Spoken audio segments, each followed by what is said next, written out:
I'm sensing a new video coming up.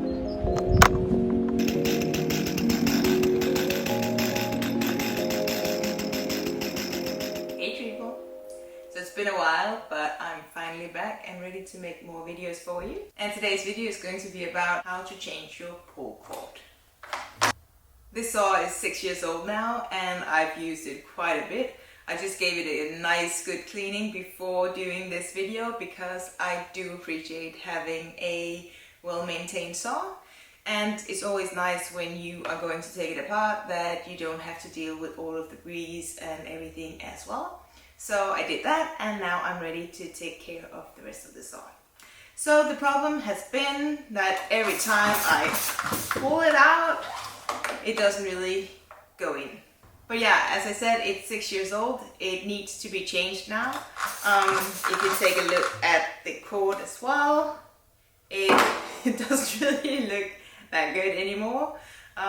This sexy beast has been through a lot, so I think it's time to actually change this out. In order to get the starter cover off the 261, you have to remove this cover first. So we'll just do that. Easy, there you go. So there are 4 screws that you have to take out in order to get this starter cover off. So we'll just do this. This is the one that's hiding behind the cover, so if you don't take that off, then you're not gonna get it off the end. And the last one is the one in the handle. So there we go. As I said, it's all nice and easy. Just remove the 4 screws and then you can take this off. And as I mentioned, I already cleaned it so that it's nice to work with. Alright, let's get this to the side a little bit. So the first thing I'll do is just to check that everything inside the start cover is still looking good. So everything in here looks good. The spring is still looking nice. Nothing looks like it's been worn out in any way inside of the starter house. So I can just focus on the pull cord. It's actually bending in there because that's where it's almost torn over. You always want to make sure to take a look at your pull cord from time to time, just to make sure that it's not actually gonna break while you're using the saw. So yeah, 6 years and it's time for this one to get a new string. So in order to do that, you can start out by just taking the string off a couple of times. That way it's not pulling on you. And then afterwards, inside here, you'll find the end of the string. It's a tiny knot and it's just pushed well in there. So it might take a little while to get it out, but no worries, it's all about persistence. And then, all right.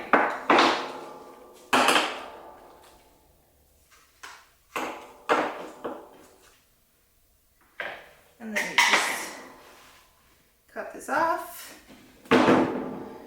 get it off in any other way, and then you can pull it out. There we go. So that's it.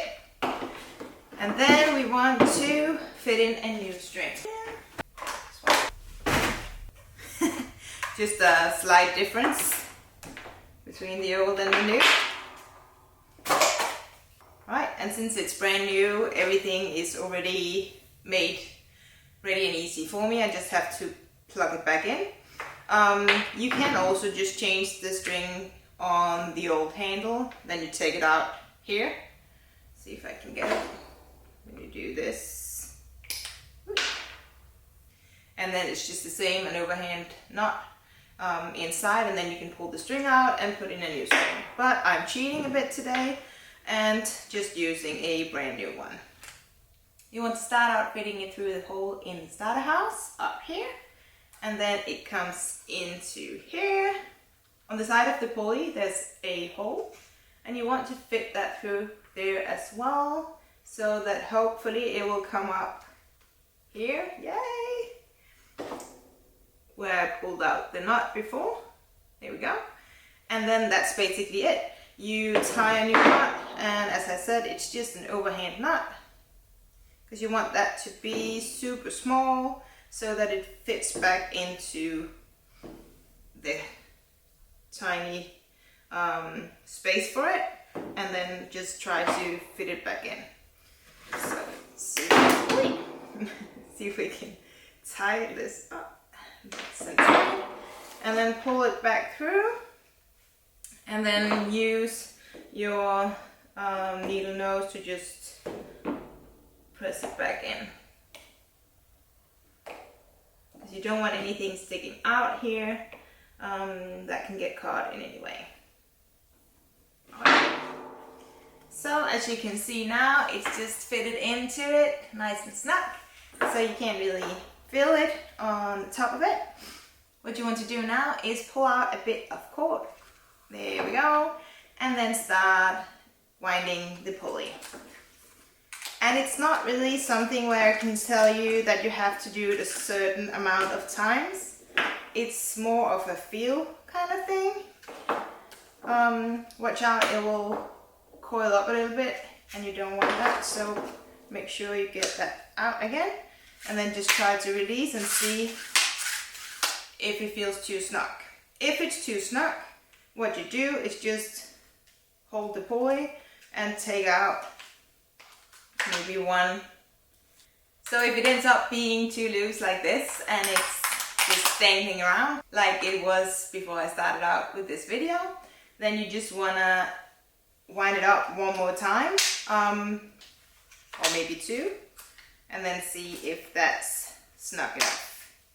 So now it's really snug, and then you have to, so that's kind of a feel. You have to see how tight you want it. You don't want it overly tight because that will damage the pulley and the system in here, the springs and everything. And then you have to get a new starter cover and everything. You don't want it too loose either. So it's just about feeling your way of how much you want to wind it up. But right now I'm feeling it being a little bit too tight, so I'll just take off one of them and then see how that feels. It's a nice feeling. So that's basically it. You just fit it back onto the saw and you are ready to go again. I really hope you enjoyed today's video and that you can use it as a guide when you have to change out your own pull cord. Remember to subscribe to my channel and please leave a comment so I know you're there. You can also follow me on Instagram at Femalelumberjack and Facebook at Feliciabank. See you soon. So when I took a look in, back up, back up, back up, back up. Okay.